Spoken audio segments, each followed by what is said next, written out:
दुनिया में 2.3 बिलियन ईसाई, 2 बिलियन मुसलमान, 1.1 बिलियन हिंदू, 500 मिलियन बुद्धिस्ट और 15 मिलियन यहूदी हैं और इन जैसे टोटल 4300 मज़ाहिब हैं। ऐसी सूरत हाल में कुछ लोग पूछ सकते हैं, इतने सारे मज़ाहिब से मैं इस्लाम को ही क्यों फॉलो करूं? हमें कैसे मालूम होगा कि इस्लाम सच्चा मजहब है? क्या हम अकली तौर पर इसे साबित कर सकते हैं? इसका जवाब हम फिलोसोफर डेकार्ट की बयान करदा एक बड़ी दिलचस्प तकनीक से देंगे। इसे कार्टेशियन स्केप्टिसिज्म कहते हैं। वो कहता है कि तसव्वुर करें, आपके पास सेबों से भरी एक टोकरी है। आप टोकरी में अपना हाथ डालते हैं और एक अच्छा सेब निकाल लेते हैं।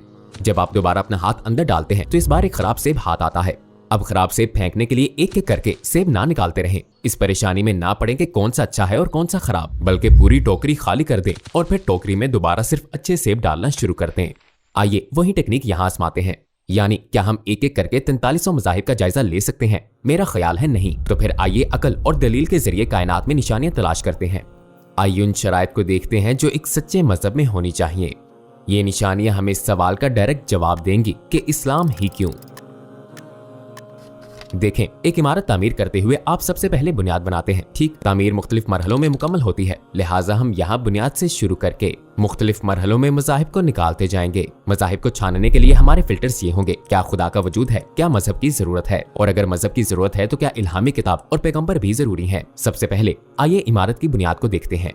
ये सवाल है, किसी खुदा का वजूद है या नहीं। आप इसे साबित करने के लिए मुख्तलिफ तरीके सोच सकते हैं, मगर आज आइए इस सवाल का जवाब अपने सामने मौजूद इस कायनात के जरिए तलाश करते हैं। इस मिसाल पर तवज्जो दीजिए जो मैं वाज़े करने जा रहा हूँ। फिजिक्स के मुताबिक अगर कोई काम हो रहा हो तो उसके पीछे कोई ताकत जरूर होती है जो इस काम को करने की अहल होती है। यानी मैं अगर किसी को कोई काम करता देखूं तो उसके पास वो काम करने के लिए लाजमन मुनासिब ताकत होगी। मसलन अगर मैं किसी बच्चे को हवाई जहाज खींचता हुआ देखूं तो मैं फौरन ये काम करने वाली कोई और ताकत ढूंढूंगा, क्योंकि एक बच्चा कभी काम नहीं कर सकता। मैं कहूंगा कि एक मैकेनिकल सिस्टम है जो हवाई जहाज को हरकत दे रहा है, चाहे मुझे आंखों से यही नजर आ रहा हो कि बच्चा हवाई जहाज को खींच रहा है। मेरा जहन फौरन ये कहेगा, बच्चे के पास इतनी ताकत नहीं होती कि वो हवाई जहाज को खींचे। मैं इस बच्चे के पीछे एक असल और अहल काम करने वाली ताकत तलाश करूंगा, और मुझे करना भी यही चाहिए, है ना? बिल्कुल इसी मिसाल की तरह जब हम कायनात को देखते हैं, मसलन हम गाय को दूध पैदा करते हुए देखते हैं, तो गाय को दूध में मौजूद अमाइनो एसिड्स का इल्म नहीं होता, ना ही वो ये जानती है कि इसे पीने वालों की जिस्मानी जरूरियात क्या हैं। मगर वो बिल्कुल उनकी जरूरत के मुताबिक दूध पैदा करती है, और वो भी एक ऐसी चीज खा के जिसका दूध से कोई जोड़ नहीं बनता, यानी घास। अगर हम दूसरी जानिब देखें तो हमें एक जहरीली मक्खी इंतहाई मीठा शहद बनाने का काम करती नजर आती है। शहद बनाते हुए मक्खी नहीं जानती कि इसमें कितने मिनरल्स हैं, ना ही मक्खी का जिस्म और उसके सेल्स जानते हैं कि शहद खाने वालों की जिस्मानी जरूरियात क्या हैं। मगर वो ऐसा शहद बनाती है जो उनके लिए शिफाई असरात रखता है। एक और जानिब नजर दौड़ाएं तो हमें दरख्त एक खुश्क, बेमजा, काली मिट्टी से रस भरे मीठे रंग बिरंगे फल बनाते हुए नजर आते हैं। मगर इस तरह का बीज मुझे मिलने वाले जायके से नावाकिफ होता है। ये मेरी नाक के लिए पसंदीदा बू को नहीं पहचानता। इस इल्म नहीं कि मेरी आंखों को कैसा रंग भाएगा। ये मेरे जिस्म की जरूरियात को नहीं जानता। एक सादा सा बीज जिसमें ना जायका है ना खुशबू, इससे सैकड़ों फल पैदा हो जाते हैं जिनका जायका मेरी जुबान को पसंद है, जिनकी बू मेरी नाक को अच्छी लगती है, जिनकी खूबसूरती मेरी आंखों को भाती है, और जो मेरे लिए बहुत से जिस्मानी फायदे रखते हैं। उसी लम्हे मेरा जहन फौरन मुझे बताता है कि ये सारी मखलूकात जो हमें ये सब करती हुई नजर आती हैं, अपने अंदर इन सारे कामों की सलाहियतें नहीं रखती। यानी ये बड़ी दिलचस्प बात है, कुछ चीजें लोगों को वो चीजें दे रही हैं जो खुद उनके पास नहीं है, मगर हकीकत में ये नामुमकिन है। आइए एक और मिसाल से समझते हैं। फर्ज करें मेरे हाथ में एक कपड़ा, एक पर्दा है जिससे मैं आपको नजर नहीं आता। ये पर्दा पेन उठाता है और यहाँ एक नज़म लिखता है, तस्वीरें बनाता है। सब यही कहेंगे कि ये बज़ाहिर इस पेन को कपड़ा हरकत दे रहा है, मगर अक्लमंदाना सोच यही होगी कि इस कपड़े के पीछे, इस जाहिरी सबब के पीछे एक ताकत मौजूद है। बिल्कुल इसी मिसाल की तरह हमारे बयान करदा ये तमाम काम एक खालिक कायनात को जाहिर करते हैं जो पर्दे के पीछे से इन सब को कंट्रोल करता है। अगर हम इन मिसालों को मुकम्मल तौर पर समझ लें तो फिर हम अपने दिल की निगाहों से देख सकते हैं कि कायनात का एक खालिक है जो हमें जानता है, जो पर्दों के पीछे से अमल करता है और हमारी जरूरियात के मुताबिक ये सारे काम अंजाम देता है। अब अगर पहला फिल्टर समझ आ चुका है तो बुद्ध मत, जैन मत जैसे मजहब और एथीज्म, एग्नोस्टिसिज्म, नेचुरलिज्म और स्केप्टिसिज्म जैसे फलसफाना अकायद सच्चाई की दौड़ से बाहर हो गए, क्योंकि किसी खालिक का वजूद जरूरी है, चाहे आप उसे कोई भी नाम दें। आइए अब हम अपने दूसरे फिल्टर पर आते हैं। इसमें हम अगली साइंस से मवाजने का तरीका इस्तेमाल करेंगे। चलें मैं इस तरह समझाता हूँ। जब हम अपने इर्द गिर्द देखते हैं तो ये असूल हर जगह हर वक्त कभी नहीं बदलता। अगर हमारे सामने कोई फन पारा, कोई प्रोडक्ट हो तो उसे बनाने वाला शख्स उसे सबसे बेहतर जानता है, और अगर कोई इसके मुतालिक बात करना चाहे तो वो पहला शख्स जो उसके बारे में बात करेगा वो उसका बनाने वाला ही होगा। मसलन जब मैं एक फोन खरीदता हूँ तो एक गाइड बुक साथ मिलती है, ठीक है, ये गाइड बुक मुझे देकर गोया मैन्युफैक्चरिंग कंपनी मुझसे कहती है हमने ये फोन बनाया है, लिहाजा अकली तौर पर हम ही इसकी हर एक तफसील को सबसे ज्यादा जानते हैं और ये गाइड बुक साथ देकर हम इस हकीकत को साबित करते हैं। यहाँ तक कि सादा प्रोडक्ट्स भी हदायत का पर्चा साथ देती हैं। फिर हमारे जहन में सवाल आता है, अगर सादे कामों के लिए भी गाइड बुक्स होती हैं तो क्या ये मुमकिन है कि कायनात का खालिक जिसने इंसान को पैदा किया और इस दुनिया में भेजा, उसने रहनुमाई करने वाली कोई गाइड बुक साथ नहीं दी? पूरी तारीख में तमाम इंसानियत ये सवालात पूछती आई है, मैं कौन हूँ, मैं कहां से आया हूँ, मैं कहां जा रहा हूँ, इस जिंदगी में मेरा मकसद क्या है? क्या यह मुमकिन है कि खालिक मुझे सवालात पूछने के लिए जहन तो दे मगर मुझे इन जवाबात पर मबनी कोई पैगाम ना दे? जाहिर है वो हमें गुमराह और बेखबर नहीं छोड़ेगा। वो हमें अपना पैगाम पहुंचाएगा, हमें बताएगा कि वो क्या चाहता है और एक गाइड बुक भेजेगा जो हमें रास्ता दिखाएगी। लिहाजा हम ये समझ चुके हैं कि हमें जिस मजहब की तलाश है उसकी तालीमात एक किताब की शक्ल में लाजमन होनी चाहिए, इसकी एक गाइड बुक होना जरूरी है। चनाचे इस दूसरे फिल्टर के जरिए हम शिंटोइज्म जैसे मजाहिब या आइएटिसिज्म, पैंथेइज्म और नाहिलिज्म जैसे अकायद को बाहर कर देते हैं। अब अगर मैं आपसे ये सवाल पूछूं कि क्या आपके ख्याल में सिर्फ किताब का होना काफी है? हम स्कूलों में किताबें दी जाती हैं, मगर क्या वो काफी होती हैं? क्या किताब पढ़ाने के लिए आपको टीचर की कभी जरूरत नहीं होती? दर हकीकत हमें ऐसे उस्ताद की जरूरत होती है जो सिर्फ किताब ही नहीं पढ़ता बल्कि क्लासरूम में स्टूडेंट्स को जमा करता है और उनकी तवज्जो उस किताब पर मबजूल करवाता है, चाहे उनमें ऐसे स्टूडेंट्स भी हों जो बात ना सुनना चाहते हों। इस मवाजने से मैं जो बताना चाहता हूँ आप किसी हद तक उसे जरूर समझ गए होंगे। जिस तरह एक टीचर बातों और मिसालों से किताब की वजाहत करता है, क्लासरूम में नज़्म व ज़ब्त कायम रखता है, बिल्कुल उसी तरह मजहब के लिए भी एक रहनुमा लीडर, एक पैगंबर की जरूरत होती है। हम इस तरह भी सोच सकते हैं, हर शोबे में एक नजरियाती इल्म होता है और फिर इस इल्म का अमली इस्तेमाल होता है। किताब में लिखा हुआ टेक्स्ट नजरियाती इल्म होता है, लिहाजा किसी ऐसे शख्स की जरूरत होती है जो इस पर खुद अमल करके और हकीकी जिंदगी में इसे अप्लाई करके दिखाए। अगर कोई शख्स पूछे कि मैं अपनी जिंदगी के मकसद के मुताबिक अपनी जिंदगी की गाइड बुक के मुताबिक कैसे जिंदगी गुजार सकता हूँ, तो उसे एक रोल मॉडल को फॉलो करना पड़ता है जो हर काम खुद करके दिखाता है ताकि वो भी उसी की तरह कर सके। लिहाजा अगर हम अपनी टीचर वाली मिसाल पर वापस आएं तो सिर्फ मैथमेटिकल थ्योरीज को जानना काफी नहीं होता, ये देखना और सीखना भी जरूरी होता है कि उन्हें इस्तेमाल और अप्लाई कैसे किया जाता है। क्या आप नहीं समझते कि किसी पैगंबर को लीडरशिप पोजीशन पर ही होना चाहिए? इसकी मिसालें तो जानवरों की दुनिया में भी मौजूद हैं।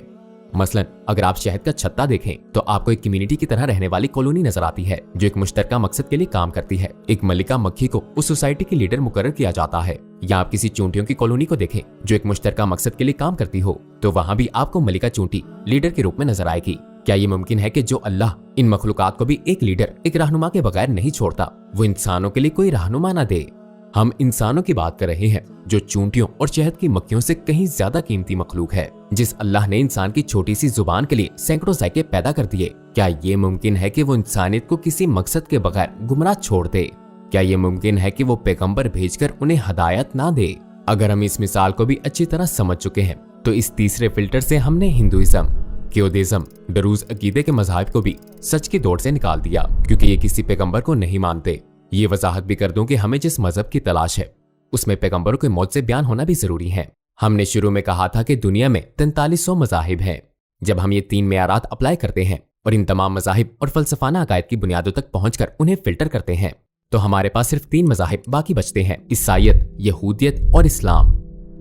इन तीनों में खालिक कायनात, किताब और पैगंबर का तस्वुर मौजूद है। अब मैं आपकी तवज्जो इस तरफ दिलाना चाहता हूँ, इन तीनों मज़ाहिब के इन तमाम फिल्टर से निकलकर बाकी रह जाना जाहिर करता है कि इनकी बुनियादें सच्चाई पर मबनी हैं। जब हम यहूदियत को देखते हैं तो इसके पीछे हमें मूसा अलैहिस्सलाम बुनियादी शख्सियत नजर आते हैं। ईसाईयत में मरकजी शख्सियत ईसा अलैहिस्सलाम है। अगरचे इन दोनों अजीमुल शान पैगंबरों की तालीमात जो वो हक के साथ लेकर आए थे अब इन दोनों मज़ाहिब में बहुत बदल चुकी हैं। इन दोनों मज़ाहिब की मुश्तरका बात यह है कि ये दोनों हजरत मोहम्मद सल्लल्लाहु अलैहि वसल्लम को एक सच्चा पैगंबर नहीं मानते, मगर इस्लाम कहता है कि पैगंबर मोहम्मद सल्लल्लाहु अलैहि वसल्लम अल्लाह के आखिरी पैगंबर हैं और ये कि ईसा और मूसा अलैहिस्सलाम भी उसके पैगंबर थे। इस बुनियाद पर हम ये नतीजा निकाल सकते हैं कि अगर ये बात साबित हो जाए कि मोहम्मद सल्लल्लाहु अलैहि वसल्लम ही सच्चे पैगंबर हैं, तो इस्लाम वाहिद सच्चे मजहब के तौर पर अपना सबूत पेश कर देगा और मूसा अलैहिस्सलाम और ईसा अलैहिस्सलाम अल्लाह की तरफ से यही मुश्तरका पैगाम पहुंचाने आए थे। जी हाँ, इस मौके पर बहुत से सबूत हमारे जहन में आते हैं। एक अहम तरीन सबूत खुद आप सल्लल्लाहु अलैहि वसल्लम की जिंदगी है। तसव्वुर करें, वो नबूवत से पहले अपनी कौम के दरमियान 40 साल रहे। अपनी नबूवत की जिंदगी के 23 सालों में उनका सामना दोबारा उन्हीं लोगों से था और आप सल्लल्लाहु अलैहि वसल्लम के एक एक अमल को देखा जा रहा था। हम ये देखेंगे कि ऐसा शख्स माज़अल्लाह झूठा हो सकता है या नहीं। अक्लन हम जानते हैं कि वो लोग जो रुतबे और पोजीशन में एक दूसरे से करीब हों तो वो एक दूसरे का भेस बदल सकते हैं, मगर किसी शख्स की पोजीशन दूसरे से जितनी कम होगी उसके लिए उस शख्स का भेस बदलना उतना ही मुश्किल होगा। मसलन इब्ने सीना को ले लें, जिन्हें मगरिब में एविसीना भी कहा जाता है। वो एक मेडिकल जीनियस थे जिनकी किताबें सदियों तक दुनिया भर की यूनिवर्सिटियों में पढ़ाई जाती रही हैं। आपके ख्याल में क्या एक जाहिल आदमी उनका भेस बदल सकता है और खुद को एविसीना जाहिर कर सकता है? अगर वो किसी शहर में जाए और कहे मैं एविसीना हूँ तो कितने लोग उस पर यकीन करेंगे? कुछ अरसे बाद उसके साथ वक्त गुजारने वाले लोग उसके तर्ज अमल और कामों से समझ जाएंगे कि ये झूठा है ना? एक धोखेबाज और गरीब आदमी सुल्तान का भेस नहीं बदल सकता। थोड़े ही वक्त में उसकी हर चीज पुकार पुकार कर कहेगी कि ये एक फ्रॉड है। फर्ज करें कि वो इसका भेस बदल लेता है, मगर वो कितना अरसा लोगों को धोखा देता रहेगा। कुछ अरसे बाद उसका झूठ किसी न किसी तरह सामने आ जाएगा। क्या हम यही अकली मवासना पैगंबर मोहम्मद सल्लल्लाहु अलैहि वसल्लम पर अप्लाई कर सकते हैं? आप सल्लल्लाहु अलैहि वसल्लम का लाया हुआ मजहब उनके बारे में कहता है, मफहूम आप वो शख्सियत हैं जिन्हें अल्लाह ने बेशुमार लोगों में से चुनकर पैगंबर बनाया। अल्लाह अज़्ज़वजल के आखिरी पैगंबर जिन्हें सारी इंसानियत के लिए भेजा गया है, जो लोगों में सबसे बरतर और सबसे ज्यादा इखलाक वाले हैं। अब यहाँ दो मुमकिनात हो सकते हैं, या तो यही बात सच है या फिर माज़अल्लाह वो झूठे हैं। मगर आपको लाजमन याद रखना चाहिए कि उन्हें झूठा करार देने वाला शख्स उन्हें कोई मामूली झूठा नहीं मान सकता। उसे उन्हें तारीख का सबसे बड़ा झूठा शख्स मानना पड़ेगा, क्योंकि उनका झूठ उनकी इतनी बड़ी पोजीशन पर सादिर हुआ था। आपको उन्हें एक ऐसा शख्स तस्लीम करना पड़ेगा जो खुदा को नहीं मानता, जिसे ये खौफ नहीं कि खुदा उसे सजा दे सकता है, और जो अल्लाह के नाम पर झूठ बोलता है। फर्ज करें अगर वो ऐसा करते भी तो क्या वो 23 साल तक ये झूठ बरकरार रख सकते थे? ऐसे लोग भी होंगे जो ये सोच रखते हो कि पैगंबर सल्लल्लाहु अलैहि वसल्लम का राब्ता चंद ही लोगों से था, मगर ऐसा बिल्कुल नहीं था। अपनी नबूवत की जिंदगी में उनके इर्द गिर्द मौजूद हजारों लोगों ने इनफरादी तौर पर उनके हर एक पहलू को गौर से देखा। हम ये भी जानते हैं कि वो किस हाथ से खाना खाते थे, किस जगह दाखिल होते हुए पहला कौन सा पाँव अंदर रखते थे, किस तरतीब में अपने नाखून तराशते थे। यानी उन लोगों ने इतनी बारीक बीनी से उनका जायजा लिया कि तारीख में किसी और शख्स का इतनी गहराई से मुआयना नहीं किया गया। आपके ख्याल में अगर उन लोगों को उनमें कोई खराबी, कोई नुक्स नजर आता तो क्या वो उनके साथ खड़े रहते और तमाम मुश्किलात बर्दाश्त करते? जाहिर है नहीं, बल्कि उनका मुशाहिदा करने वालों में सिर्फ मोमिन ही नहीं थे, उनकी नबूवत का इनकार करने वालों ने भी उन्हें करीब से देखा था। वो पैगंबर बनने के बाद ही नहीं बल्कि पहले भी उनके दरमियान रहते थे। वो उन्हीं के दरमियान पैदा हुए और पले बड़े थे। वो उन लोगों के लिए अजनबी नहीं थे। वो लोग आप सल्लल्लाहु अलैहि वसल्लम के बारे में सब कुछ जानते थे। वो उन पर इतना भरोसा करते थे कि पैगंबर बनने से पहले उन्हें अल अमीन के नाम से पुकारते थे, जिसका मतलब है ईमानदार। सब इस पर मुत्तफिक थे कि उन्होंने कभी झूठ नहीं बोला, और वो आप सल्लल्लाहु अलैहि वसल्लम की आला अखलाकियात से वाकिफ थे। उन्हें आप सल्लल्लाहु अलैहि वसल्लम पर इतना भरोसा था कि वो लोग उनकी नबूवत के बाद दुश्मन बनने के बावजूद अपने कीमती अशिया इमानत के तौर पर आप सल्लल्लाहु अलैहि वसल्लम के पास रखवाते थे। वो लोग नबूवत से पहले या बाद में भी उनमें कोई नुक्स ना ढूंढ सके। वो वाहिद नुक्स जो उन्होंने घड़ लिया था, उन्हें जादूगर साहिर का नाम देने के सिवा और कुछ ना था। जो शख्स झूठ बोल रहा हो वो इससे दुनियावी फायदा हासिल करना चाहता है, ठीक,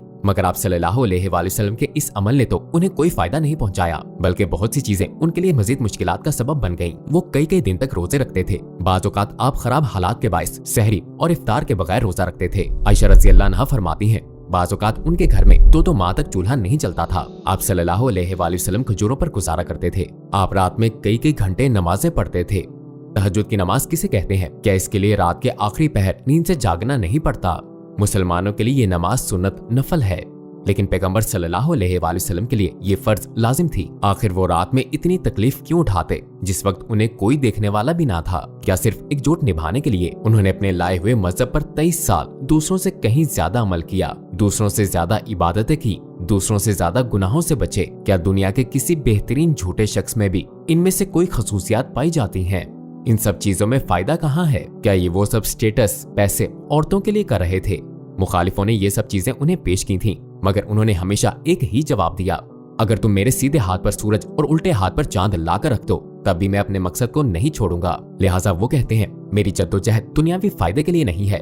अगर तुम मुझे सिर्फ यही चीजें नहीं बल्कि सारी दुनिया, यहाँ तक कि चांद और सूरज भी दे दो तो भी मैं पीछे नहीं हटूंगा। उन्हें पूरी जिंदगी मौत की धमकियां मिलती रहीं, उन पर बार बार कातिलाना हमले हुए, मगर कोई कामयाब नहीं हुआ, और आप सल्लल्लाहु अलैहि वसल्लम ने अपने बिस्तर पर इंतकाल फरमाया। आपने ये सब क्यों बर्दाश्त किया? क्या सिर्फ एकजुट निभाने के लिए? उन्होंने पत्थर क्यों खाए, ताने और तौहीन क्यों बर्दाश्त की? बहुत सी चीजें आपके पैगंबर होने का सबूत पेश करती हैं, मगर सबसे अहम सबूत उनकी अपनी जिंदगी, उनकी जिंदगी गुजारने का अंदाज है, जो आपके पैगंबर होने का पक्का सबूत है। जैसा कि हमने शुरू में कहा था, वो या तो सच का प्रचार कर रहे थे या माज़अल्लाह झूठे थे। अगर हमसे ये पूछा जाए क्या ऐसा शख्स झूठा है, या जो ऐसे शख्स को झूठा होने का इल्जाम दे रहा है हकीकत में वो खुद झूठा है, तो आपके ख्याल में क्या इस सवाल का जवाब देने की कोई जरूरत होगी? जब हम इन तमाम चीजों का तज्जिया करते हैं तो हम उस सच तक पहुंच जाते हैं जिसकी तलाश हमें सारी जिंदगी रही। वो ये कि हमारा मतलूबा खालिक अल्लाह सुब्हानो तआला है, हमारी मतलूबा किताब कुरान पाक है और हमारे मतलूबा पैगंबर मोहम्मद सल्लल्लाहु अलैहि वसल्लम है। याद करें हमने शुरू में क्या पूछा था, 4300 मज़ाहिब में से इस्लाम ही क्यों? तो ये है उसकी वजह।